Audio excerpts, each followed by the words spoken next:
নমস্কাৰ বন্ধুসকল। বন্ধুসকল কিচেন সিং সবৰে কিচেনত লগাবৰ কাৰণে প্ৰয়োজন হয়। তো কিচেন সিং কি ভেৰাইটি পায় আৰু কি সাইজত পায় মই আপোনালোকক অলপ দেখাবৰ কাৰণে চেষ্টা কৰিম।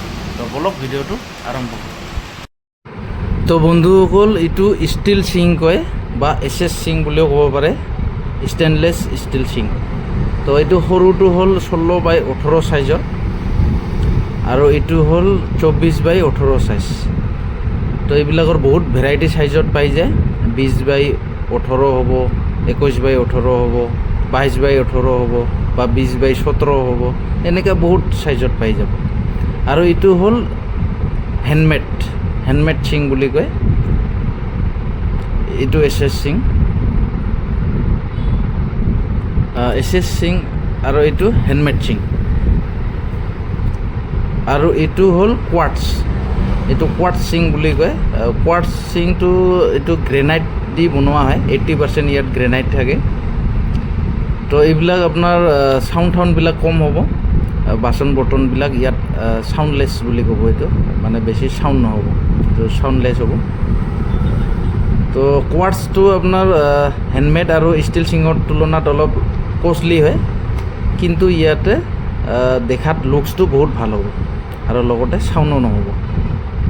আৰু এইটো হেণ্ডমেডটোও চাউণ্ডলেছ হয়, এইটোকো চাউণ্ডলেছ বনাইছে, কিন্তু এইটো ষ্টিলৰে হয় আৰু এইটো ঝালাই দি বনোৱা হয় ষ্টিলৰ। এইটোও ভাল হয়। আৰু ইয়াতে অলপ প্লেটবিলাক ড্ৰাই কৰিবৰ কাৰণে এটা কেৰিয়াৰ দি দিছে। তো এইটোও বেয়া নহ'ব, এইটোও বঢ়িয়া হয়। কিন্তু এইটো হেণ্ডমেড আৰু কোৱাৰ্টছটো অলপ হেণ্ডমেড আৰু ষ্টিল সিঙতকৈ কষ্টলি আহিব। তাৰপিছত এইটো হেণ্ডমেডটো অলপ ষ্টিল সিঙতকৈ অলপ কষ্টলি হ'ব আৰু কোৱাৰ্টছতকৈ অলপ কম হ'ব। এছ সিংটো অলপ ৰেটটো কম হ'ব, কিন্তু এইটো অলপ চাউণ্ড কৰিব। আপোনাৰ বাচন বৰ্তনবিলাক ধোৱাৰ সময়ত অলপ খেটৰেং আৱাজ ওলাই যায়, আৰু এইবিলাকত অলপ আৱাজটো কম হ'ব। কিন্তু তথাপিতো ষ্টিল সিংটো বহুত ভাল, সেইটো একো অসুবিধা নাই। আৰু লগতে এইটো মডুলাৰ সিং বুলি কয়। ইয়াৰ অলপ চাইজটো ডাঙৰ আছে। এইটো 18x30 ইঞ্চি হ'ব। এইটো মডুলাৰ সিং হয়। এইটোও ভাল হয়। বৰ্তমান আমাৰ ইয়াত অলপ লেতেৰা হৈ আছে এইবিলাক, এইটো পিছৰ কাৰণে ৰখা হৈছে।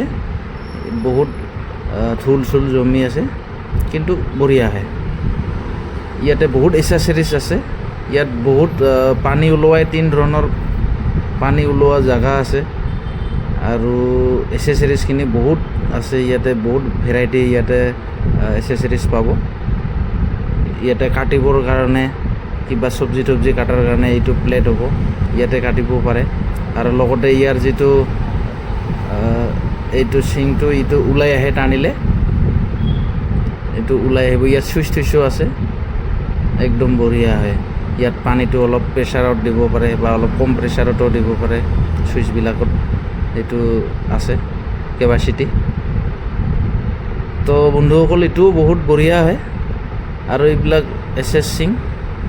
এছ সিংবিলাক ৰেটটো কম, কিন্তু ইয়াতে চাফা কৰিব বিৰাট ভাল, আৰু সোনকালে ইজিলি ইয়াতে ক্লিন কৰিব পাৰে।